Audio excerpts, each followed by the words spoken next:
আমি যদি আপনাকে বলি পৃথিবী এবং মঙ্গলের মাঝে একটা টিপট আছে যেটা পৃথিবী এবং মঙ্গলের সাথে ঘুরছে, তখনই আপনি বলবেন প্রমাণ দাও। আমি বললাম টিপটটা এতটাই ছোট যে সেটা টেলিস্কোপ দিয়ে দেখা যায় না। আপনার যদি সম্ভব হয় আপনি গিয়ে দেখে আসেন, কিন্তু টিপটটা সত্যিই আছে।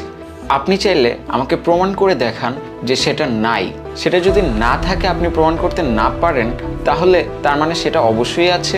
এখানেই প্রশ্ন আসে, আসলে প্রুফটা করবে কে? বার্ট্রান্ড রাসেল ছিলেন একজন ব্রিটিশ ম্যাথমেটিশিয়ান। সে এই অ্যানালজিটা ফার্স্ট ইন্ট্রোডিউস করে। আসলে প্রুফটা করবে কে?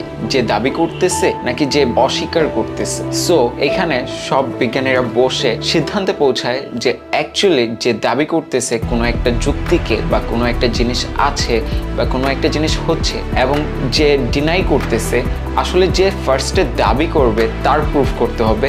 অ্যান্ড এটাই হলো টিপট ফ্যালাসি।